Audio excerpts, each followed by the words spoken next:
दोस्तों, क्या आपने कभी सोचा है कि आज से 500 साल पहले कोई इंसान आज के मोबाइल फ़ोन और आज की बीमारियों के बारे में इतनी बारीकी से कैसे लिख सकता है?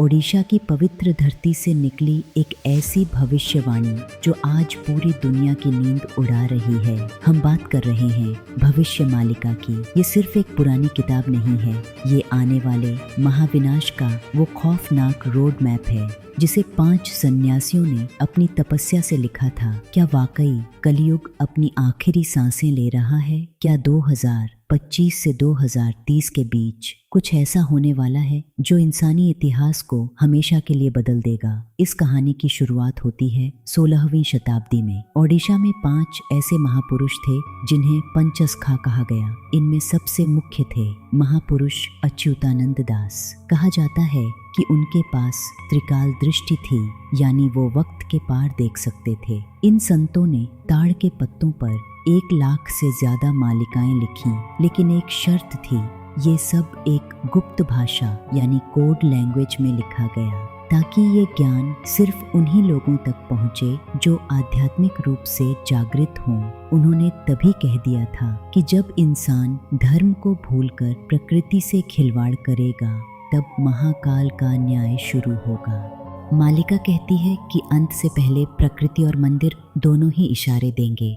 क्या आपने गौर किया कि इनमें से कितनी बातें सच हो चुकी हैं? पुरी जगन्नाथ मंदिर के ऊपर से पतित पावन ध्वज का बार बार गिरना, नील चक्र से पत्थर का खिसकना और मंदिर के ऊपर गिद्धों का बैठना। मालिका कहती है ये मौत और प्रलय की पहली घंटी है। और हैरानी की बात यह है कि ये सब पिछले कुछ सालों में असलियत में हुआ है। दूसरे नंबर पे आता है समुद्र का तांडव। एक भविष्यवाणी ये भी है कि समुद्र मंदिर की 22वीं सीढ़ी तक पहुंच जाएगा। आज ग्लोबल वार्मिंग और बढ़ता जल स्तर इसी तरफ इशारा कर रहा है। नंबर 3 पे है 7 दिनों का अंधेरा। सबसे खौफनाक जिक्र है ये भविष्य मालिका में 7 दिनों का अंधेरा। भविष्य मालिका में कहा गया है कि प्रलय से ठीक पहले दुनिया 7 दिनों के लिए घनघोर अंधेरे में डूब जाएगी। सूरज और चांद गायब हो जाएंगे, सिर्फ वही बचेगा जो धर्म के रास्ते पर होगा।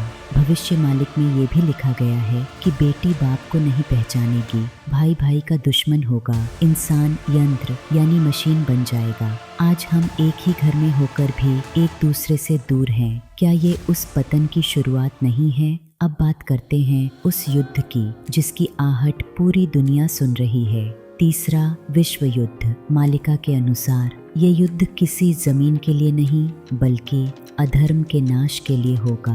13 देश मिलकर एक तरफ होंगे और दुनिया का नक्शा बदल जाएगा। लेकिन इसी अंधेरे के बीच एक महाशक्ति का उदय होगा, कल की अवतार होगा। मालिका कहती है कि वो जन्म ले चुके हैं। वो एक गुप्त ठिकाने पर अपनी सेना तैयार कर रहे हैं। वो किसी तलवार से नहीं बल्कि एक ऐसी दिव्य शक्ति से अधर्म का नाश करेंगे जिसे विज्ञान भी नहीं समझ पाएगा।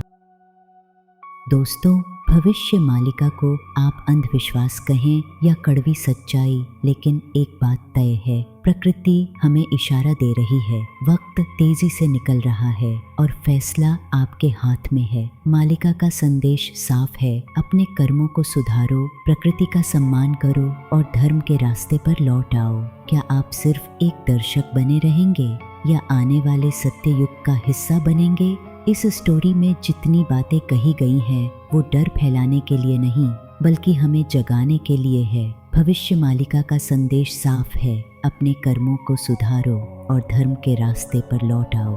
याद रखिए, बदलाव बाहर से नहीं, पहले हमारे अंदर से शुरू होता है। सचेत रहें, सतर्क रहें, वक्त बीत रहा है, घड़ी की सुइयां टिक टिक कर रही हैं। क्या आप तैयार हैं उस नए युग के लिए? अपनी राय कमेंट में ज़रूर दें। वीडियो पसंद आई तो इसे शेयर करें ताकि हर कोई जागरूक हो सके। मिलते हैं अगले रहस्यमयी सफ़र में। जय जगन्नाथ।